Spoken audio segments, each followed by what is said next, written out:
Hello everyone. I'm essentially a composer and music producer, and I've been involved in this field for a while. I noticed some missing features in the free version of the DAW I use, Waveform. I've been researching how to sidechain with a single band EQ on the internet for a while. In the method used for Waveform, you need to purchase the Pro version. With a feature called Modifier, you can display and sidechain the parameters and controls of our EQ plugin like a channel. It's a feature you get when you pay separately. I've worked on how to implement this method in the free version, and the result is successful. I'm already familiar with doing physical sidechain with send channels through my previous use of FL Studio Mobile. Now, we'll achieve dynamic EQ sidechain through the sidechain feature inside the compressor. Assuming you're using a DAW like FL Studio Mobile, you can send two channels you want to sidechain with the sends feature to a single place, and replicate almost the same process with the multiband compressor plugin. If you find only 3 frequency options, you can adjust those frequency ranges. Learn to explore and use that plugin. The hidden trick here is to put the sound you want to emphasize into solo mode, increase its volume significantly, and compress it with a multiband compressor until it reaches a normal level. I recommend keeping the ratio parameter around 2:1 or 2.5:1. For example, if the kick is not audible due to the density in your vocal harmony set and the expected effect is not achieved, you cannot directly use a compressor for sidechaining. Even if there's only one vocal channel causing the obstruction, sidechaining it with a compressor will damage the sound. In such cases, you need to perform sidechain only in specific frequency ranges. Therefore, I suggest either moving your kick to a different channel from the beginning, or sending your drum channel to another channel with sends and opening only the frequencies where the kick is. Now, let's assume we are in the scenario I mentioned. We have vocals and a kick. Step 1. Group all vocal harmonies or vocals into a single channel, which will make your work easier. If not possible, processing on a channel basis will be easier after this step. Step 2. Assume that the piano channel is under the same master mix channel as the vocals. When I add a compressor, it will compress the sound of all channels when any channel exceeds the set level.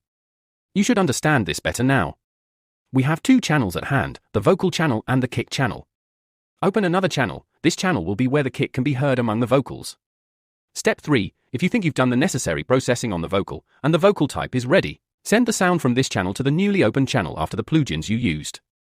However, close the sent channel for now, it's not needed at the moment and can create sound pollution and mislead you. Keep the original channel and kick open only. Do not delete the channel. For those using Waveform, please skip to the next step after reading this guide. Users of Waveform can place the plugin wherever they want since they will work with the sends plugin. After processing the vocals, add the auxiliary sends plugin and write sidechain where it says bus name. You also need to add the returns plugin to the newly opened channel so that the sound goes there. We are saving processing power. Step 4. Open the channel to which you sent the sound, add EQ to it, and adjust it so that the kick can be heard. Personally, I bring a single band to peak shape for the frequencies of the kick and reduce it until the kick is audible. I also adjust the bandwidth or Q setting accordingly. Once the kick is audible, close the channel. Warning for Waveform users: when checking the EQ band to make the kick audible, stop the sound and adjust it. Otherwise, due to a bug in the Waveform sound engine, bass frequencies can go up to absurd numbers like plus 800 dB, causing harm to your devices and ears. So, do not process bass frequencies while playing the sound, be cautious. I've experienced it myself. Step 5. We come to the most challenging parts. Add the compressor plugin to the original vocal channel and sidechain it to the channel where the kick hits, adjusting it so that the kick is definitely heard in this sidechain process. Step 6. I assume that at this point, the kick is clearly audible with the vocals. Open the sound of the copied channel where you sent the vocals and processed it with EQ. Add the compressor plugin after the EQ plugin. This is crucial: sidechain the compressor plugin to the channel with the original vocals. In other words, when the sound of the original vocals is heard, the sound of the copied channel with the modified vocals should be muted.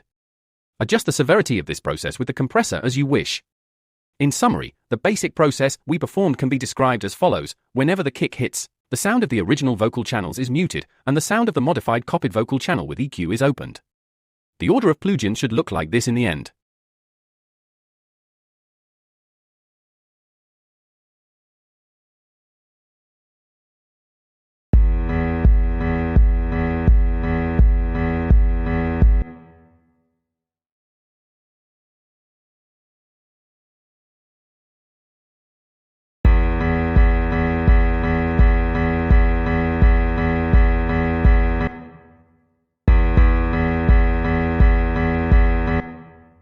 I hope this has been helpful. Good luck to everyone. Stay musical.